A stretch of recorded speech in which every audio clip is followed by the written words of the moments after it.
Hey everybody, welcome to Kimmel's Irish Pub. Time for another movie review. Tonight's movie, Sing Sing. So I'm coming up on the time we're going to have to do best movies and worst movies of 2024. This is a movie that I have not yet seen, but it is rated pretty high. Hopefully you guys are enjoying the new way that I'm putting out these videos. I don't know. If not, let me know. Whatever. Still same content verbally, but a little bit more flashy, I think. I don't know. I'm having fun. Hopefully you guys are. Anyway, about Sing Sing. Divine G, imprisoned at Sing Sing for a crime he didn't commit, finds purpose by acting in a theater group alongside other incarcerated men in this story of resilience, humanity, and the transformative power of art.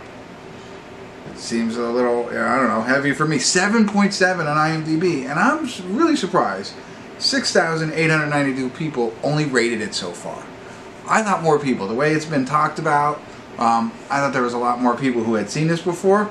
Colman Domingo is our main character, I believe. Clarence McLaren is in it.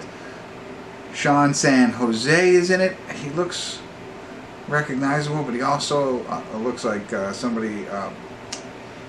in this picture, he looks like, not Arrow. Forget it. I can't remember what his name was. Hawk? Oh boy. Anyway, it'll come to me, and I'm thinking, and I'll catch you up on the second half. Or, I always think I should put the, like correction in there, like when I say Friday Night Lights, and I really meant Varsity Boys. Varsity. Never mind. Anyway, Varsity Blues. And Jeremy Renner. That's who he. I just stumbled just so I can get that out. He looks like Jeremy Renner, whoever that guy is. So I don't know if I know him or not, but a lot of doppelgangers in Hollywood. All right, let's get into it. Let's find out what it's about. It's an hour and 45 minutes long-ish. So stick around. I'll let you know what I think. I'll be back.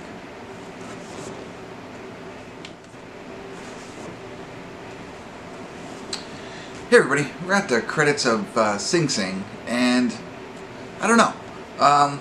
I was really hoping to be more ecstatic about this movie, but for some reason I'm not. There's a lot to talk about. Let's go positives first. I think very well acted. Colman Domingo was great. That guy I mentioned, Sean Jose, whatever his last name, who I thought kind of looked like Hawkeye. I want to get his real name so I don't butcher it again. He actually is like a playwright, director, Sean San Jose. Playwright, director, very heavily in theater. And him and Domingo work together, Colman Domingo, for like 30 years. And it's pretty neat. And then they end up in this. So cool stuff there, right? And I thought it was well done in that aspect. And I think it's all based on a true story, so it's RTA, Rehabilitation Through the Arts. Okay, it was a real program that they had in prison, and a lot of the prisoners that were in that program play themselves in this movie. So very cool there to see these guys come out, and actually, I didn't know that until the end. And so spoiler alert, but I think that's probably common knowledge for other people. But I didn't know that at first, and so I thought that was awesome. And I think the whole movie, the whole point of the movie is about that, about how, there's people in prison who, are trying to make a difference, change their lives, and how this program really helped them escape, the mindset. And it shows, like the one guy, Divine I, there's two Divines. There's Divine G, that's Colman Domingo, and then there's Divine I, EYE.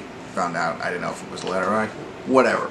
They show his evolution, of a prisoner, of a character, of an actor in this, and that's the point of it all, right? And that's what you get. Okay, that's good. But it felt like there's nothing wrong with that, but it felt like a very drawn out, like a slow burn kind of process to get us there. There's friendships in there, and there's other things that happen. But really, that's the plot line, I think. Whereas what IMDb tells us, that Colman Domingo's character was wrongly accused, he's been in prison, and he finds solace in this theater, right?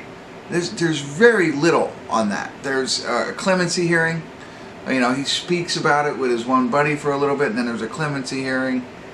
And that's really it. The rest of it is just them getting together, doing theater practices, preparing for this. You know, and there's one other side piece that I won't spoil it for you. That's like, okay. I mean, there's one, and then that's it. You know what I mean? Like, it just felt, I don't know. It felt like a lot for very little, for me. Again, I think from a technical standpoint, I think I've said this before, like everything else was there. The way it was filmed, the cinematography, the music that was added in, the angles that they took, and the acting, and especially considering that these are actors who came from this, I thought was really good. So all of that, great. What I lack, or what I miss in it, and probably because I'm just more of a simple man, but I lack the depth of plot, I think, depth of characters. Like, there's so many stories there, we don't know a lot. Like, you don't even know, you know, you kind of know why Colman Domingo's character, because he goes to the clemency hearing, but not enough. You know, you don't know anything. There's one scene where they talk a little bit about things that they miss on the outside, but that's the depth that you get from these characters. So I miss that. I like that. I think the interactions between the characters were great. You know, it made you feel like you were there listening to them, kind of thing. But I didn't feel emotionally tied to really anyone.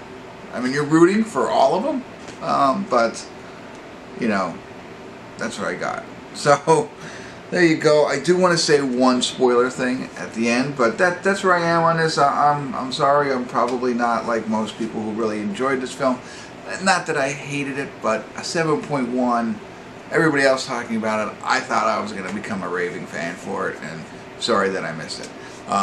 Not that I'm sorry that I watched it, but there you go. Alright, really quick before I let you go, just want to say one thing. Spoiler alert, spoiler alert, spoiler alert. I'm kind of going to ruin a little bit of it, but I mean, there is really no ending kind of thing. It's not like, oh, wow, you know.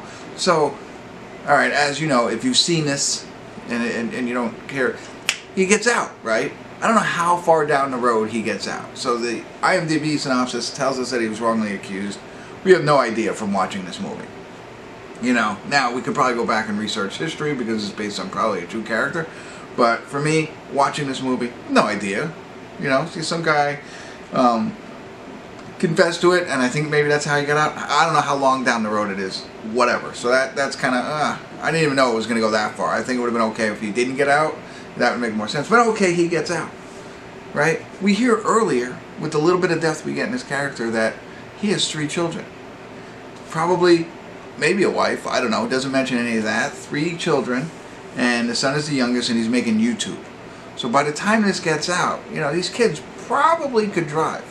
The worst case scenario, they could be there when he got out of prison. If he's truly wrongly accused and is getting out, you know. But yet, no, the divine eye, the guy, you know, he helps rehabilitate a little bit, is the one that comes pick him up. Nice moment. Okay, great. Why couldn't he bring the kids? Why didn't they end up at the kid's house? Like, where's that? You know, so that kind of irked me at the end there. So, all right, that's it. I know I seem a little aggressive. I feel a little aggressive. I'm not aggressive. Good film for the technical aspects, I think, and for everything that we really enjoy about it. There was just some things that I missed on for me. So there you go. So hopefully I was helpful. Thanks for tuning in. Kimmel's Irish Pub.